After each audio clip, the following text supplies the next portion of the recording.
Hello, and welcome to my channel. Learn English easily. Let's read a story. You are not going to believe this story, but it is a true story, as true as I sit here writing it, as true as I will die in the morning. Yes, this story ends with my end, with my death tomorrow. I have always been a kind and loving person. Everyone will tell you this.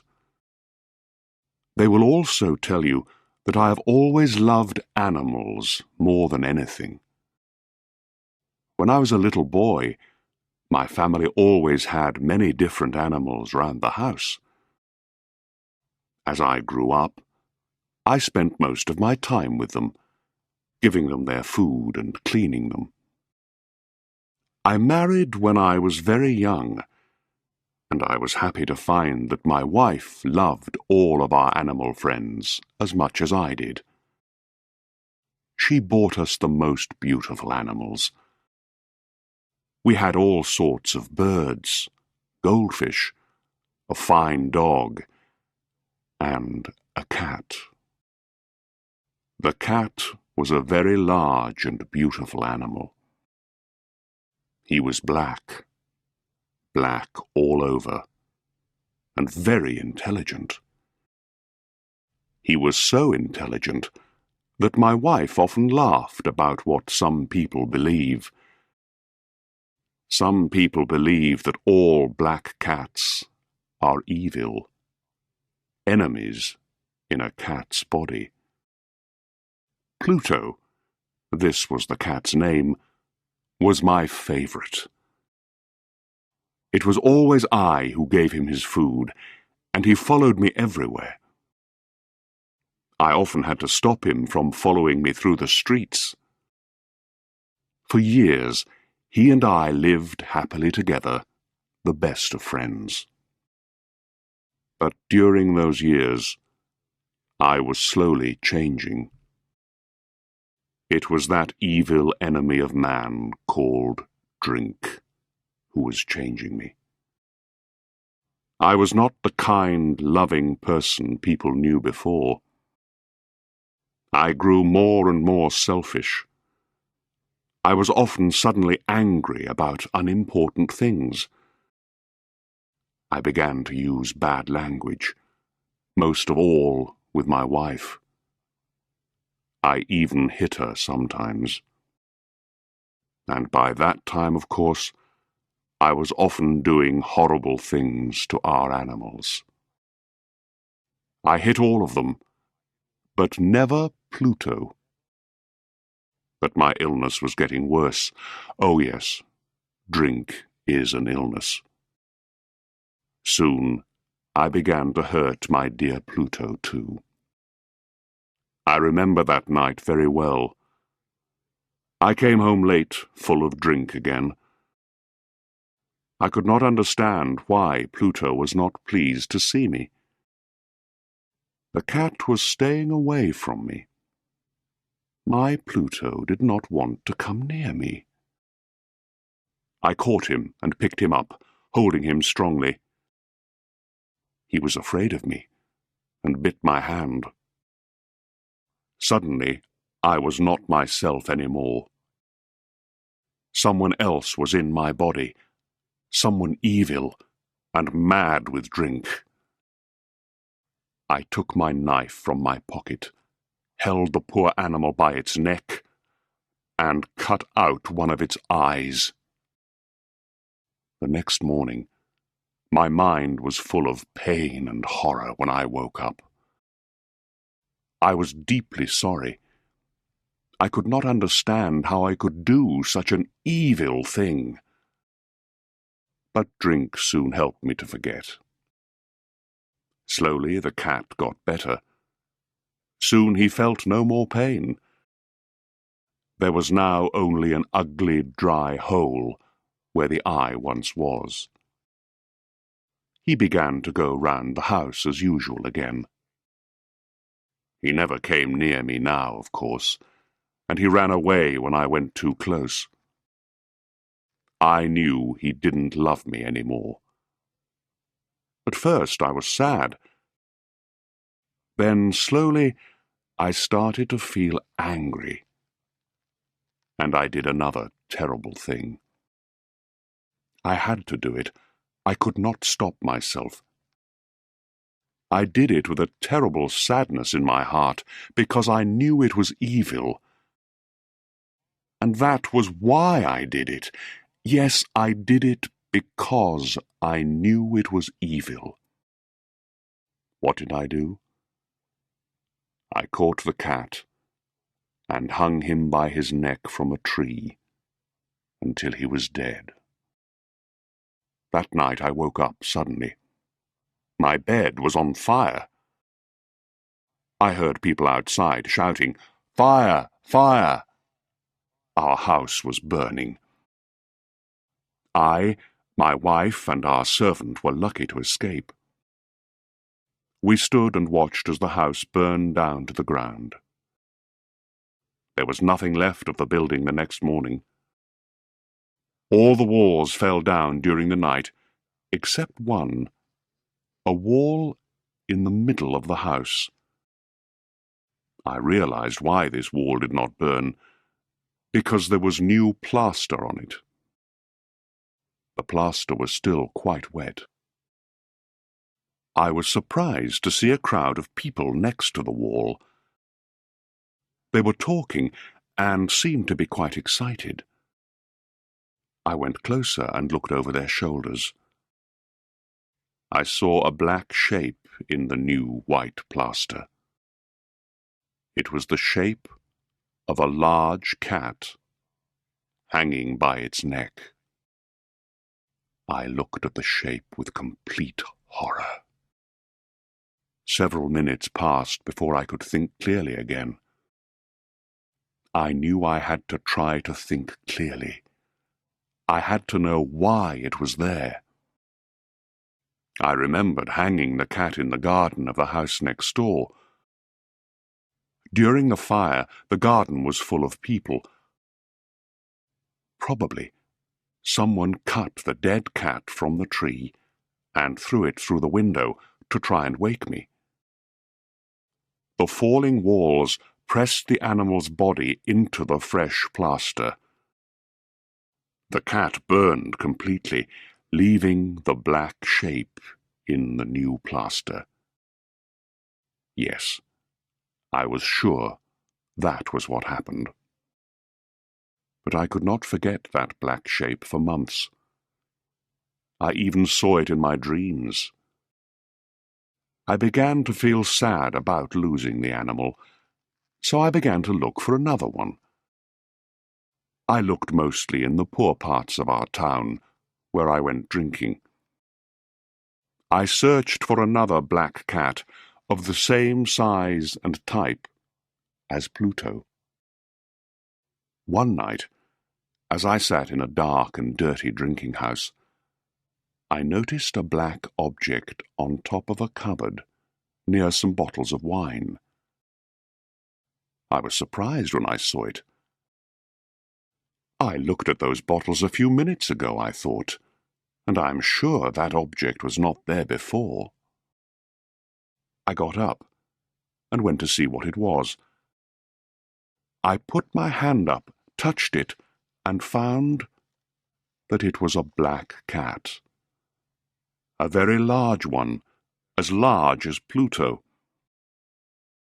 He looked like Pluto, too, in every way but one. Pluto did not have a white hair anywhere on his body. This cat had a large white shape on his front. He got up when I touched him, and pressed the side of his head against my hand several times. He liked me. This was the animal I was looking for. He continued to be very friendly, and later, when I left, he followed me into the street. He came all the way home with me. We now had another house, and came inside. He immediately jumped up onto the most comfortable chair and went to sleep. He stayed with us, of course. He loved both of us, and very soon he became my wife's favorite animal. But as the weeks passed, I began to dislike the animal more and more. I do not know why, but I hated the way he loved me. Soon I began to hate him. But I was never unkind to him. Yes, I was very careful about that. I kept away from him because I remembered what I did to my poor Pluto. I also hated the animal because he only had one eye. I noticed this the morning after he came home with me. Of course, this only made my dear wife love him more. But the more I hated the cat, the more he seemed to love me. He followed me everywhere, getting under my feet all the time. When I sat down, he always sat under my chair. Often he tried to jump up on my knees. I wanted to murder him when he did this, but I did not.